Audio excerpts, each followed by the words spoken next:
Okay, everybody. So we're on our third installment right now of our little build here. So far we got our stock replaced, and really that's about it.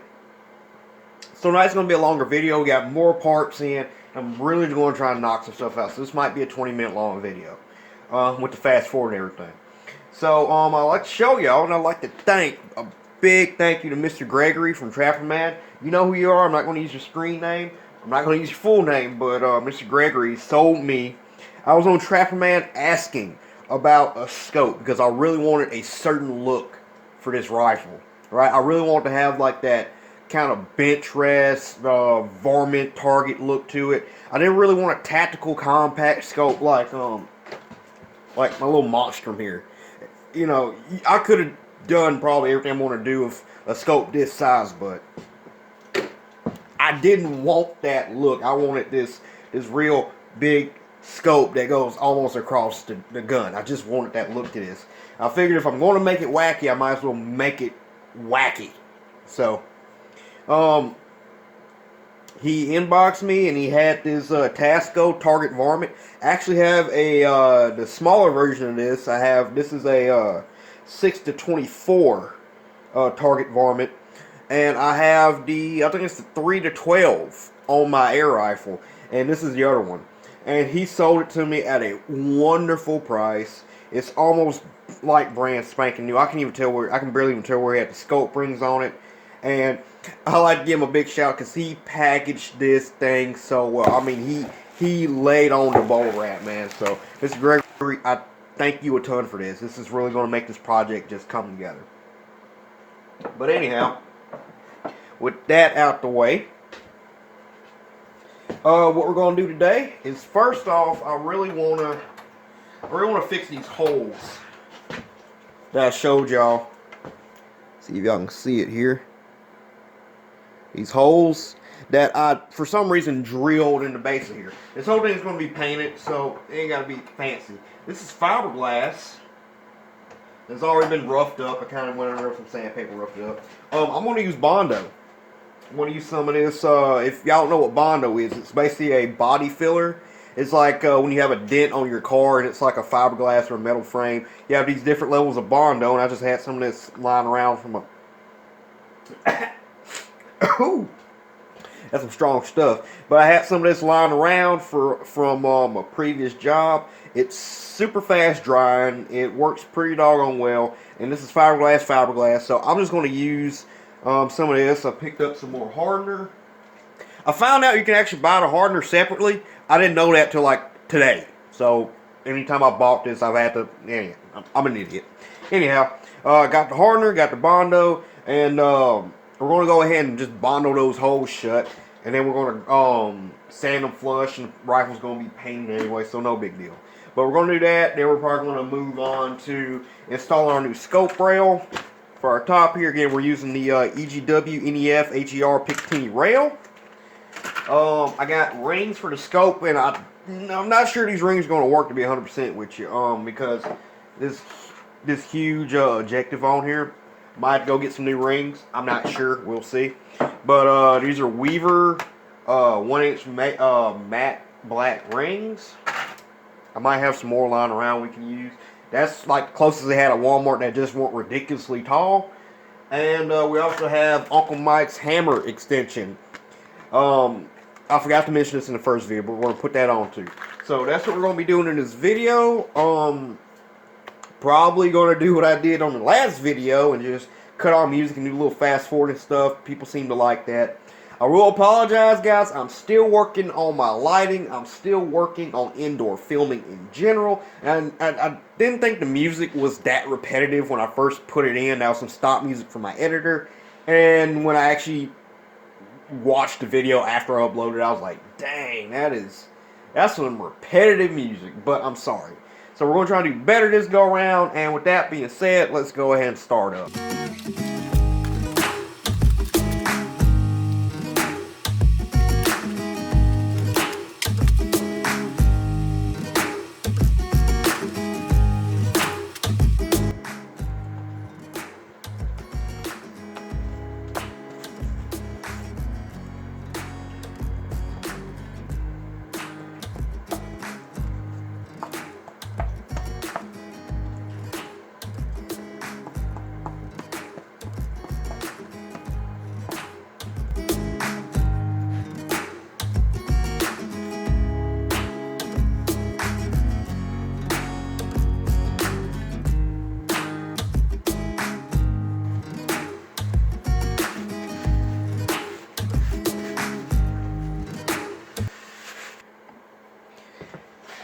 Okay, so in hindsight,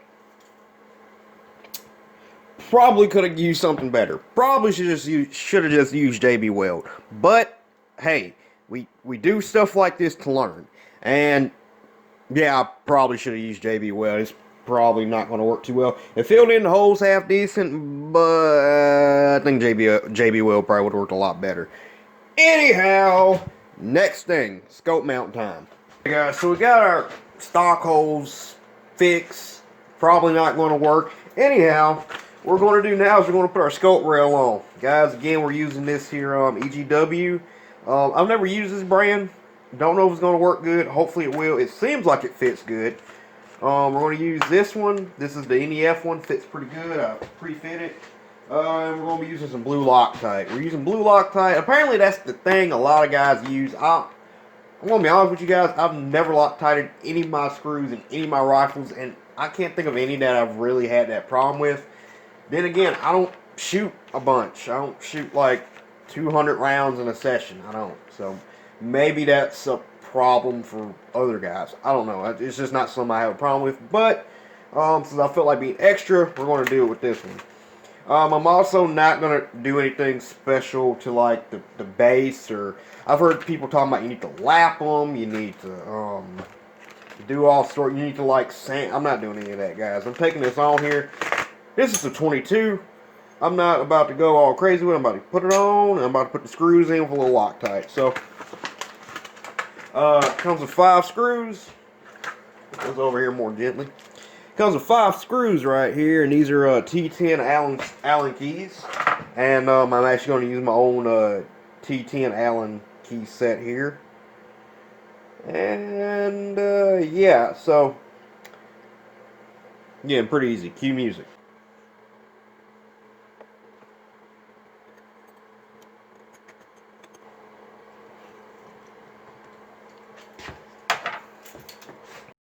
Okay, guys, so now what we're going to do is we're going to go ahead and put in our Uncle Mike's hammer extension. This particular one is 24560. I think that's the particular model number because when I bought this off of Midway, they had a couple different versions. So this is not a one-size-fits-all. This one's saying it fits the H&R Topper,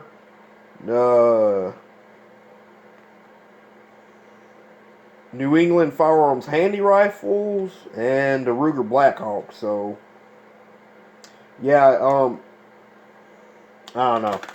I guess it's going to work regardless. So, just going to rip this here package apart. Basically what we got here, this little dealio. It's going to slip over our hammer. And on the inside, it's threaded. See if y'all can see that. It's threaded so we can put one of these little set screws in here and just stops it from moving. I'm not even going to zoom in for that because it's pretty basic engineering concepts here.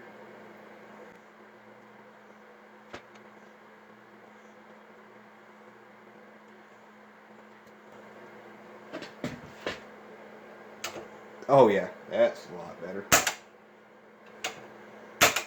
Okay, we got that. Now it's time for our scope mounting. Guys, I'm not about to go into some crazy deal about how I mount scopes. There are hundreds and hundreds and hundreds of videos on YouTube about how to mount your scope. Guys, once my base is on, I get a level, put it on the base, and I level off my rifle. Then I put my rings on it, and then after that, I level it off. I put my scopes on top of my rings. After I take the top ring off, and I put my level on top of the scope cap, and I level it like that. That's how I level it. Okay, I don't do anything crazy. So we're going to try it with these rings. I don't think these rings are going to work to be 100%. If not, we're going to steal some rings off of something else I got, and we're going to make it work. So let's do that real quick. So as you guys can see, I take a level. This is just a real cheap level here.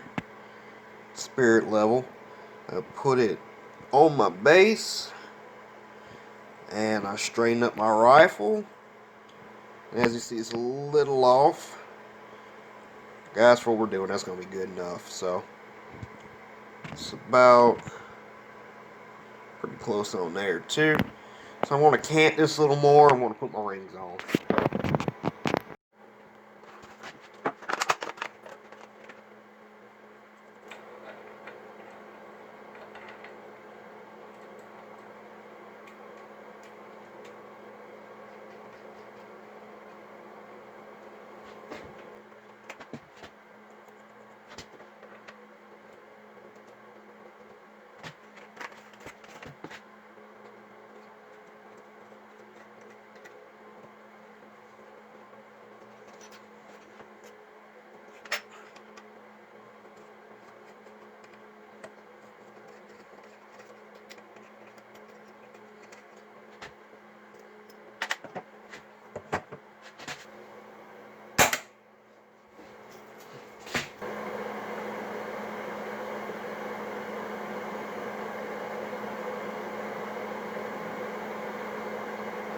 Okay, everybody. So, slight problem happened.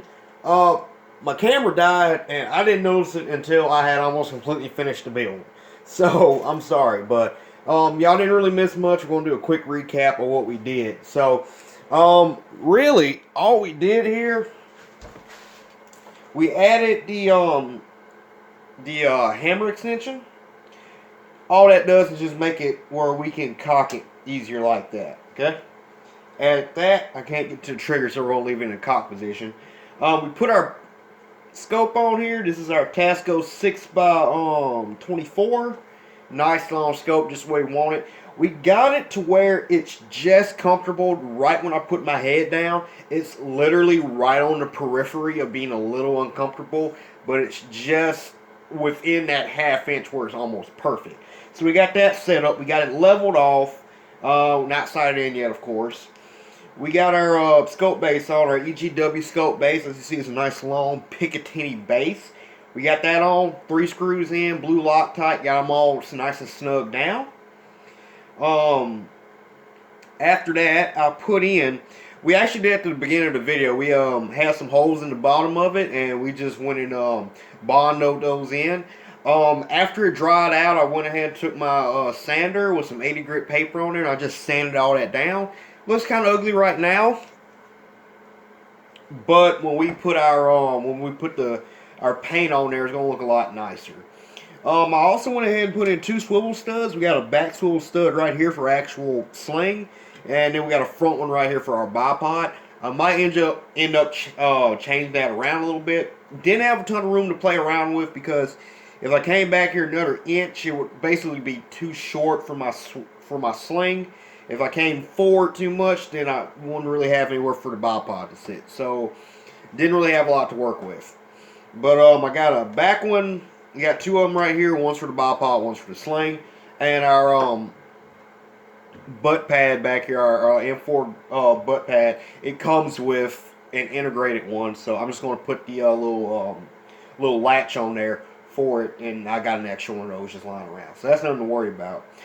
This bipod, I just ripped off my air guns, little Caldwell bipod.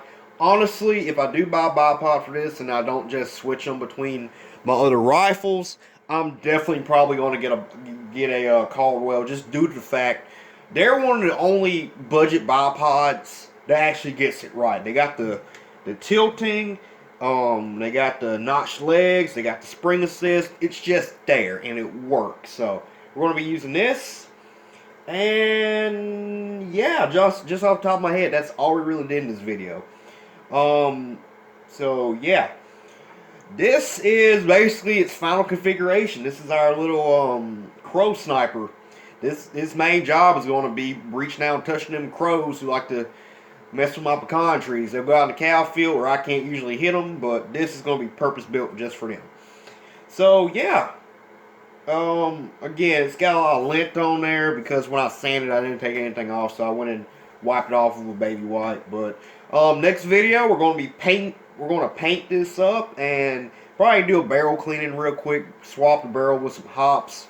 I mean, I barely have. This gun probably has less than 500 rounds to it at the most, so should be good on the barrel. Some hops number 9, some swabs, and some 50-pound fishing line to pull all that through. Should be more than enough. So Hopefully I can get this video up tomorrow. If not, it might be a little later on. But yeah. Let me know what you guys think. Let me know if y'all like what we're seeing here, and let me know. Just give me some feedback. I really appreciate all the feedback you guys have been giving me. I've been reading all the comments. I've been trying to reply to all the new comments. So again, I appreciate it, and I hope you guys are liking these videos. With that being said, y'all take it easy. I'm out.